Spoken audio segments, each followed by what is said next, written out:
everybody, and welcome to a brand new video. Today we are going to be talking about 15 things you need to know before buying the game For Honor.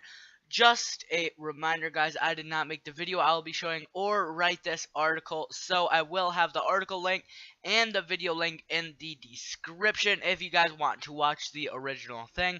Guys, if at any time you like this video, please like the dang video, and if you are new, please subscribe, share this video around with your friends, and check out my channel. I have some pretty good videos on there, guys.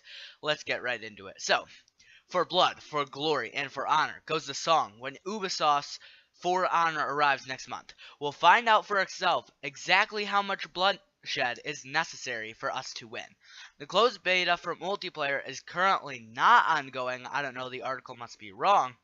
But what you can expect from For Honor when it releases on February 14th for Xbox One, PS4, and PC. Let's look at 15 things you need to know before buying this game. Let's get right into it, guys. Remember, I did not make this video either, so I will link it in the description. If you guys want to watch the original thing, go watch it. Oh, this nifty little intro here. You need to know before you buy For Honor. Yeah, turn this down. For blood, for glory, and for honor goes the song, and when Ubisoft's For Honor arrives next month, we'll find out for ourselves exactly how much bloodshed is necessary to win. The closed beta for multiplayer is currently ongoing, but what can you expect from For Honor when it releases on February 14th for Xbox One, PS4, and PC? Let's take a look at the 15 things you should know thing before was buying just the game. quoting the video. P2P matchmaking. Though Ubisoft hasn't come out and outright confirmed the same, leaked footage from the closed beta indicates that For Honor is using peer-to-peer matchmaking. That means no dedicated servers, which resulted in long matchmaking times during the alpha. This isn't that to really say the sucked. final product will have the same issue, but the lack of dedicated... If you guys didn't know, that was the reason why I said, and if you guys have maybe experienced it, that's the reason why matchmaking took so long to do. It's because there wasn't a dedicated server maybe on the East Coast, on the West Coast, and in Europe, or wherever the game was. There wasn't dedicated servers. It was hosted, there was a host, and then everyone else would join the game, which I think has worked really well in games like Call of Duty, but it can work not very well, which a game like this, which is very much complex, I don't think it'll work that well. servers is annoying all the same. The faction war. Every PvP game needs some kind of metagame, and For Honors is the faction war. Simply put, every time you complete a match, you receive war assets, the number being greater depending on your performance. This affects the amount of territory controlled, and the faction with the most territories wins the faction war for that period, thus earning rewards like emblems. Other loot has also been promised, and there are even leaderboards for top-scoring players. Campaign co-op support. For Honor isn't just about PvP multiplayer and duels. It also has a campaign focused on 3 factions, and the Force manipulating them behind the scenes. If you guys are brand new to the game and you won't be playing any of the betas, the beta that came out earlier, and then the beta that will be released on the 9th of February till the 12th, if you guys don't play either one of those, you might want to play the campaign so you can get really used to the game before you hop in right to multiplayer. The jury's still out on how long the campaign is, but you don't have to experience it alone since co-op support is included. Remember to watch your friend's back without stabbing it, because friendly fire. Despite the ability to attack with finesse and predict your enemy's moves, you may want to move as a pack to increase chances of survival. Then again, wouldn't 2v1s or 3v1s make fights unbalanced? That's where friendly fire comes in. If you're not careful, it's possible to hurt your teammates, thus giving an advantage to the enemy. For the team killers out there, well, happy hunting. Remember, guys, he might mention this as a video. I have not seen it either. But when in 2v1s and 3v1s, don't worry just about friendly fire. But at any time, since they are in a 2v1, your enemy might just turn on revenge mode and start kicking your butt. That is a thing you have to worry about when doing 2v1s, 3v1s, or even 4v1s. The art of battle. The combat system in For Honor is its main draw, dubbed the art of battle. You have 3 different stances to choose from and must either parry or counterattack against foes. It's also possible to change the placement of your weapon, thus allowing you to read enemy movements, and even setting up feints in the process. It's this depth and strategy that sets For Honor apart from most hack-and-slash titles. KENSEI, Raider, and the Warden. You won't just be playing as faceless soldiers in For Honor's campaign. The campaign will feature different protagonists with their own missions. KENSEI is part of the samurai and has to escape from prison to restore his honor. The Raider is working to reunite Viking warborn clans to stop the senseless bloodshed among his people. Meanwhile, the Warden... Please guys, drop a like on this video and please comment down below letting me know if you guys want to see a complete overview of the campaign when the game comes out. I would be more than glad to do it for you guys with every character if you would want that, or just one character. So please comment down below how you want that to be done, and if you want it to be done, or if you would rather just see some multiplayer gameplay. Seeks purpose after years of meaningless fighting, coming across the Blackstone Legion in the process. Dominion mode supports player versus AI. So you want to get good at PvP, but don't want to dive right into the wolf's den. Perhaps you want to learn more about the maps. That's fair enough, and fortunately, For Honor allows you to queue up against AI opponents in Dominion. You'll still be playing alongside human teammates, but it's not a bad option for those who don't care about hardcore PvP. PC version by BYTE. Ubisoft Montreal is developing For Honor, but it's worth mentioning that BYTE is handling the PC version. This is both good and bad because BYTE is very experienced with the platform, having worked on Settlers and Anno franchises. So, if you guys do not know what this means, basically what he's saying is that PC might be slightly different to the console games, which could be an advantage or a disadvantage depending on who you are. I personally will be playing PC, so I hope that if there's an advantage, it would go towards PC. But as a PC player, I would think every PC player would hope that. But I would be a lot more glad if there was no advantage at all. However, it's also been responsible for some terribly optimized titles at launch, like Champions of Interia. We're not condemning the PC version of For Honor, but you might want to wait for feedback at launch before picking it up. Hero customization.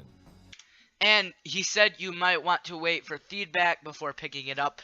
I will be giving you feedback. You guys know that I will be playing PC, so unfortunately I will not be able to give you much content on non-PC versions, but I do have friends that do play Xbox and do play PS4, so I might just get them on here to talk about that for you guys, so you can not only know what it's like as a PC player, but as an Xbox or a PS4 player as well. As players level up in For Honor, they can earn all kinds of cosmetics to customize their heroes. The system is fairly deep with emblems, symbols, color patterns, and alternative outfits, shoulder pads, and much more available to customize. You can also customize your hero with different loot and weapons earned throughout drops on the battlefield, leveling up, or with in-game purchases. Always online. For Honor has already stirred up a bit of controversy for being always online. That's despite having a single-player campaign. To some extent, we can understand it if it means some stats and progress carries over into multiplayer. Regardless, if you're looking to get into the game just for its single player, you'll still need internet access. Microtransactions. Before you scream bloody murder about microtransactions in For Honor, it's worth explaining their usage. The in-game currency is steel and can be used to purchase upgrades. However, getting those upgrades means being a certain level, and that's only possible by playing the game. We're not sure if it'll prevent the community from being split as per director Damien Kaiken, but it's certainly not pay to win. So, basically, let me sum that up because that might have been confusing.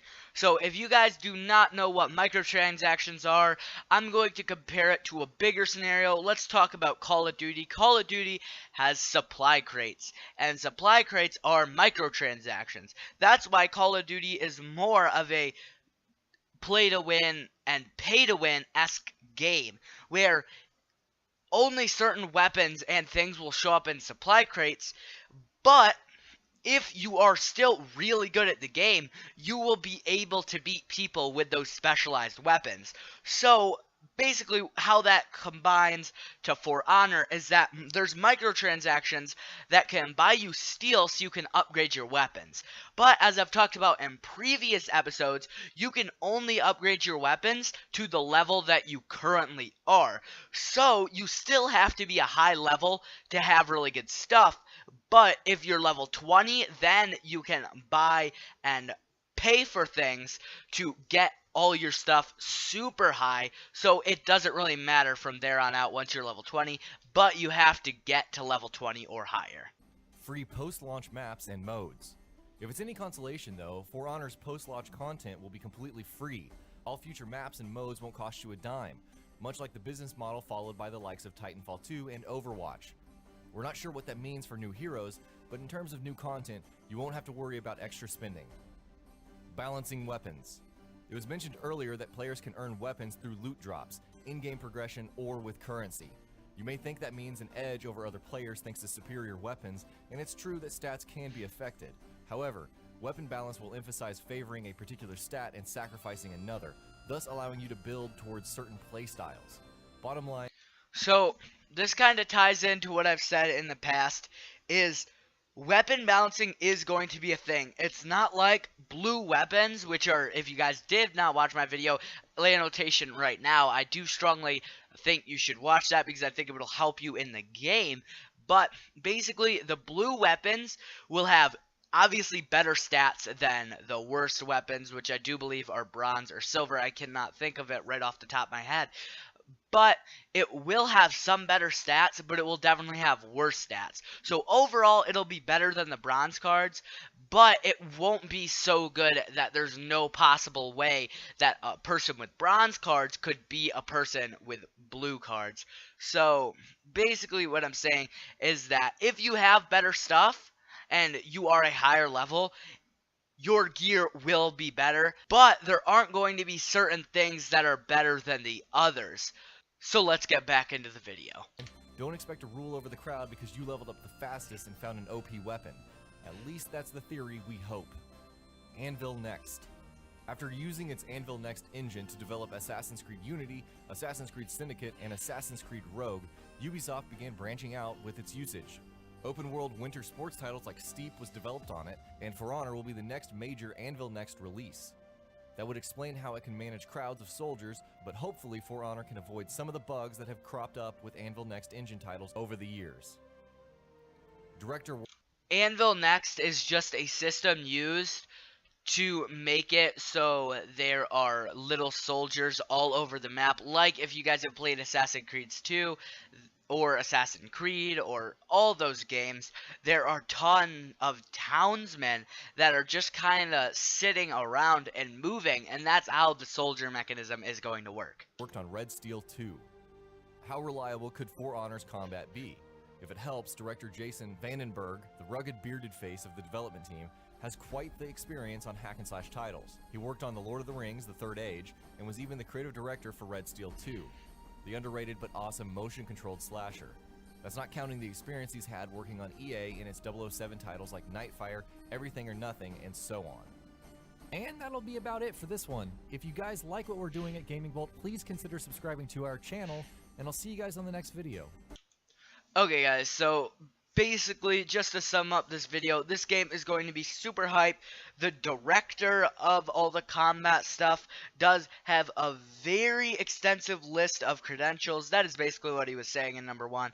I hope you guys did like this video at any time. If you did, please hit that like button and please subscribe. Share this video around with your friends so they can enjoy my content just as much as you do, and check out my channel. And check out some of the videos I have mentioned in here. They will all be in the description. I'll see you guys next time. Bye-bye.